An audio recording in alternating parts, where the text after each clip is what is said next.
It's no exaggeration to say that Coca-Cola is an enormous company, one of the biggest in the world, in fact. In 2023, it had revenues of close to $46 billion. That's comparable to the total GDP of Bolivia. If you have a bottle or can of soft drink in your hand, chances are it's made by the Coca-Cola company. It owns more than 200 drink brands, which are sold in more than 200 countries and territories across the world. And it's not just Fanta or Sprite. It also owns Appletiser, Innocent, Costa Coffee, Schweppes, and many more brands. But how ethical is this corporate behemoth and its much-loved brands? There are many issues to discuss here, including boycott calls related to Coca-Cola's links to Israel's illegal occupations, plastic pollution, land grabs by suppliers, union busting, and health and lobbying. Boycott, Divestment and Sanctions, or BDS, is a Palestinian-led movement for freedom, justice, and equality for the Palestinian people. In November 2024, the BDS campaign endorsed a boycott of the Coca-Cola company due to the company's complicity in Israel's war crimes. According to research by Who Profits, the Central Beverage Company, also known as Coca-Cola Israel, which is the exclusive franchise of the Coca-Cola company in Israel, operates a regional distribution center and cooling houses in the Atarot Settlement Industrial Zone, an illegal Israeli settlement. Furthermore, its subsidiary, Tabo Winery, produces wines from grapes sourced from vineyards located on occupied land in settlements in the West Bank and Syrian Golan. As the BDS website states, the International Court of Justice affirmed in July 2024 that Israel's entire occupation of Gaza and the West Bank is illegal, as are all Israeli settlements built on occupied land. As Israeli settlements on occupied Palestinian and Syrian land are considered war crimes under international law, Coke is complicit in a war crime. The good news is, we've recently seen the launch of Gaza Cola, a Palestinian-owned business in London which donates all profits to rebuilding hospitals in Gaza. There's also Palestine Cola, based in Sweden but available to buy online in the UK, which donates 100% of its profits to war-affected people and children in Palestine. So if you do want a cola, why not buy Gaza Cola or Palestine Cola instead? And better still, ask your local shops and cafes to stock it too, instead of Coca-Cola. We've put a link to the Gaza Cola website in the description below.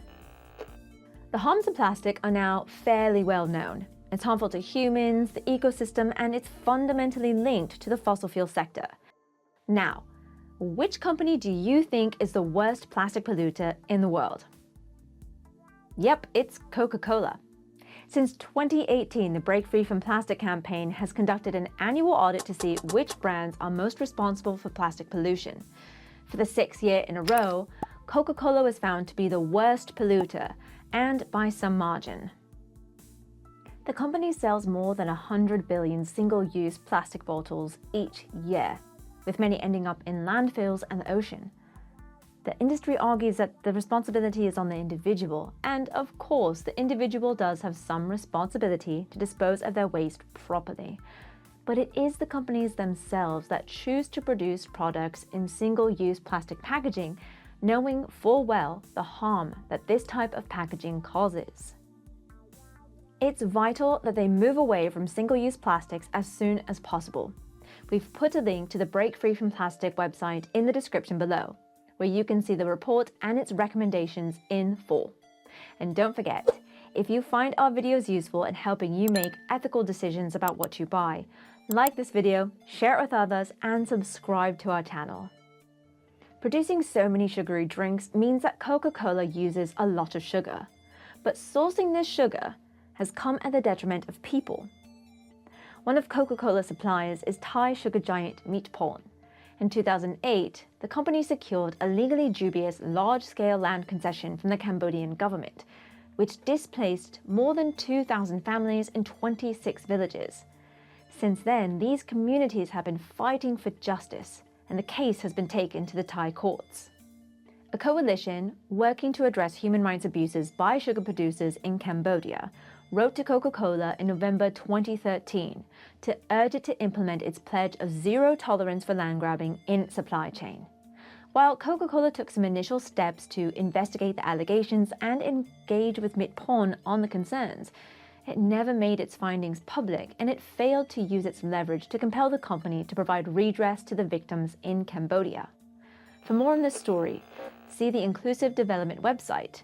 There's a link in the description below.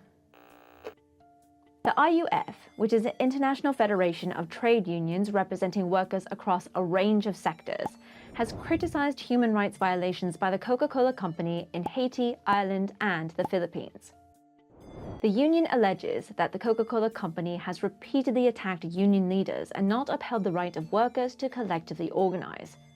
And while these workers fight for basic rights, Coca-Cola's CEO received a base salary of $1.6 million in 2023, a figure that rises to $24.7 million when you take into account his other bonuses and stock options.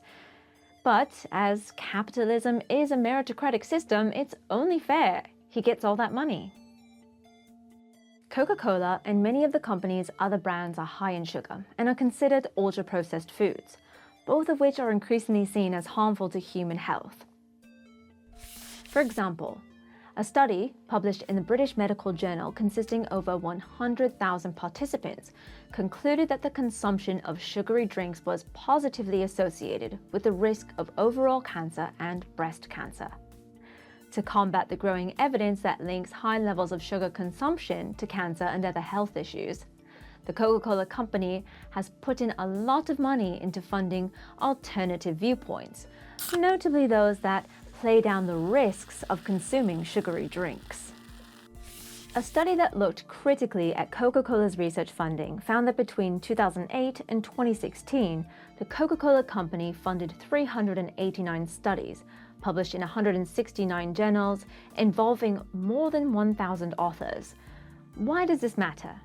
Because industry-sponsored studies have been found to be 5 times more likely to produce results favorable to corporate interests. This is a classic case of corporate lobbying by a big company aiming to maximize profits at the expense of human health. There are parallels with big oil and gas companies which have known about the harmful effects of fossil fuels for many decades. Instead of moving to cleaner energy production, the companies made a concerted effort to conceal the evidence and build a counter-narrative that challenged the growing scientific consensus around climate change. So if you thought big business had your best intentions at heart, think again. So, how ethical is Coca-Cola? Not very. Obviously, we discussed the health effects of sugary drinks, but many people will continue to drink them, and that, of course, is everyone's right. But if you are wanting a soft drink, why not opt for a brand that isn't owned by Coca-Cola? On our website, you'll find our product guide to soft drinks in which we identify the most ethical brands on the market, including Gusto, Karma, and Schechters. Some of this information is only available to subscribers. We're a small, not-for-profit organization, and we rely on subscriptions to fund our work. One of the best things you can do to maximize your impact is to ask your local shop or supermarket to stock these brands or Gaza Cola instead of Coca-Cola. Why not give it a go? Thanks for watching. And if you enjoyed this video, click like and subscribe to our channel so you can stay updated with the latest ethical consumer news. Until next time.